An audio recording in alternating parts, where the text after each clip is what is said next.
Throughout the course of human history, the human body and its parts have been frequently subject to commodification. What this means is that we as humans are often putting a price on either a whole body or part of the body. This might not sound fair because it typically isn't. How can we put money to something like a human's life? The issue with commodifying the human body, at least within our current society, is that it carries this negative connotation.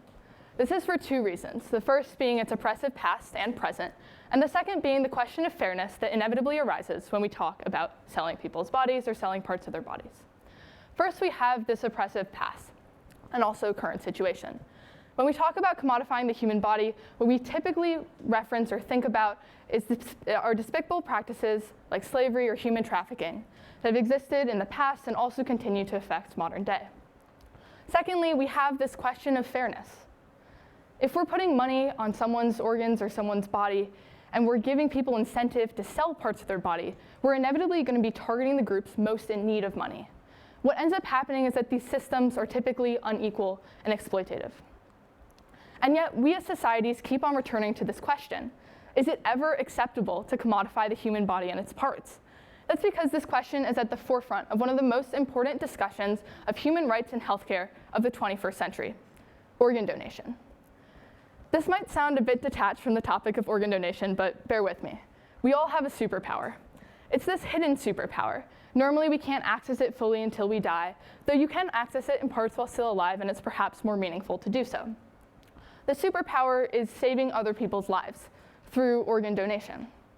There are two main types of organ donation. The first, deceased donation, and the second, live donation. They are exactly as they sound. Deceased donation is donating your organs after you die. If you've been to the DMV and gotten your driver's license, this is what the little heart on your license might represent. Deceased donation is by far the more popular form of organ donation. Out of the 46,000 organ transplants that occurred in 2022, 40,000 of them were the result of deceased donation. Deceased donation is also very broad in scope. There are 8 total organs that you can donate with deceased donation. You have your 2 kidneys, 2 lungs, heart, liver, pancreas, and your stomach. All of these organs are vital to survival. The second, the more meaningful version, but that less people engage with and that it's more limited in scope, is live donation. It may come as a surprise, but there are actually 3 different organs that you can donate while you're alive. You can donate one of your kidneys because you typically have 2 and only need 1 to survive. You can donate part of your liver because it regenerates, so it'll regenerate with inside of you and the person it's been transplanted into, and you can donate part of your lung. The issue with live donation is that it's risky. If you donate one of your kidneys and then the other one starts to fail, you're in trouble. You need another one. And right now, in our current system, there's no guarantee that you'll get it. But why should we even care about organ donation? Why does it matter? Right now, we're experiencing a global organ shortage. What this means is we just don't have enough organs to go around. People are in desperate need of organs, and they're unable to access them. Well, in the future, this might change, and hopefully it will. We'll be able to grow organs in labs. This isn't the case at the moment. In the United States alone, there are over 100,000 people on the organ waiting list, with an average wait time of 4 to 5 years. Today alone, 17 people on that list will have died. The issue of organ donation also expands far beyond just the people on the waiting list. With the United States in particular, its organ shortage affects other countries as well. We see this primarily through illegal organ markets. When you have a bunch of people that need organs, typically these people will be willing to pay a lot of money for organs, and they won't really care where they come from. What this does is incentivizes illegal organ markets to crop up in other parts of the world, typically poorer countries, and exploiting the people there. We see this all around the world. It also has to do with human trafficking and organ trafficking. What we see is transplant tourism, which is when citizens from richer countries like the United States will travel to other countries to get an organ from these other markets. They'll get it transplanted and they'll head back home. This is great for them. This is great for the people in control of the markets who are making a profit, and it's awful for literally everyone else involved. We see this, for example, with Herat, Afghanistan, a small town in Afghanistan whose economy, like all of Afghanistan, has been devastated in recent years, in large part due to the Taliban. Herat has been nicknamed the one kidney village because so many of its residents only have 1 kidney. This isn't because of some sort of genetic defect. It's because they've all sold the other one to these illegal markets.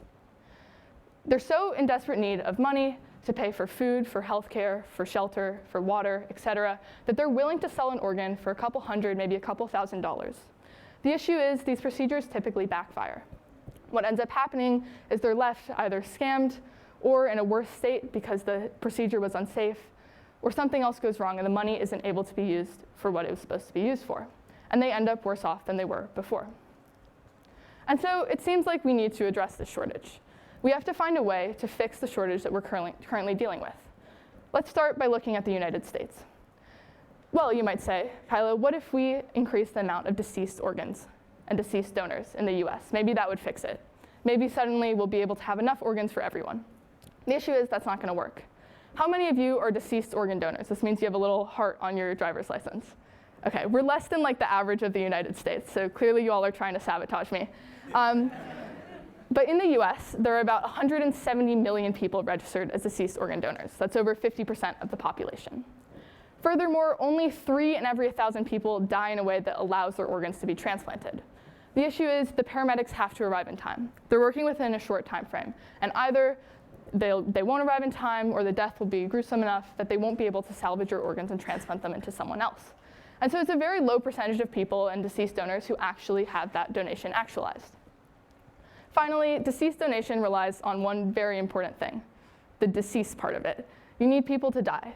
And today, people's lives are getting longer and longer and longer. And so it's not really a viable solution. Instead, we should turn to live organ donation.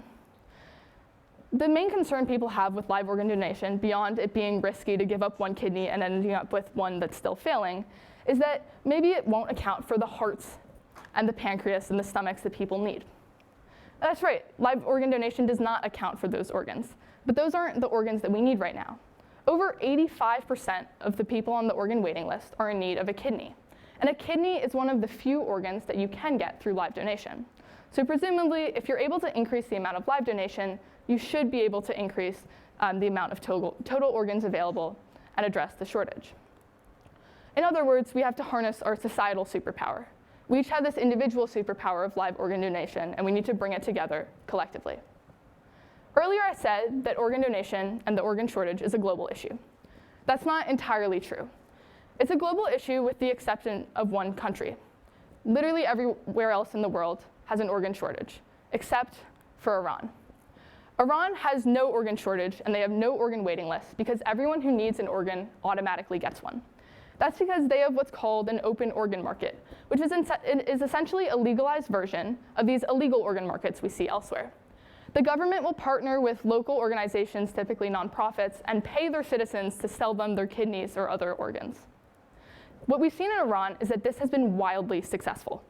Over 40% of people report donating their organs fully for financial incentivization, and over 46% do so in part for financial reasons and in part out of complete altruism.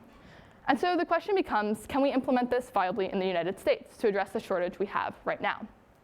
And furthermore, is it ever acceptable to commodify the human body and its parts? Open organ markets are, in essence, commodifying the human body. You're paying people to sell you their organs. Is that ever okay? If the answer is no, then we shouldn't implement an open organ market in the US, because clearly there's something unethical about it. But I think the answer is yes. And yes, we should implement the open organ market in the United States. The main concern with open organ markets is, again, this question of fairness. It's a question of whether all of the people donating their organs are going to be among the poorest and all of the people getting the organs are going to be among the richest. You don't want this imbalance of power. But we've seen that in Iran, that's not the case. In Iran right now, the people most likely to be donating their organs are young married men with about 8 years of secondary education, and the people most likely to receive organs are older men who are unemployed. And so maybe this issue of fairness isn't as much of a concern. Though it's not guaranteed that this will translate over perfectly to the United States, because Iran and the US are, of course, very different countries, it might be worth a try. Furthermore, we already see the inequality across the globe. We already have an imbalance of power. It's just hidden. People don't know about illegal organ markets. It's all very hush-hush. People don't want to talk about it, and the people in these places are being exploited against their will. Instead, let's make it more transparent. If we can bring to light what's happening through creating open organ markets that can then be regulated by the government and other organizations, we collectively can make it fairer. There's no denying the oppressive past and present of commodifying the human body, and there's no denying the question and concern of fairness that arises when we talk about it. But the solution isn't to move away from it. The solution is to lean in. We need to accept organ markets as one of the most viable and productive solutions to addressing the organ crisis in the United States. And then we need to lean into it. We need to work collectively as a society to make it fairer. In other words, we need to organize our efforts around open organ markets and work to make a future that's fairer, that's more equal, in which organ and the transplantations are safer, more equitable, and everyone in need has an organ available. Thank you.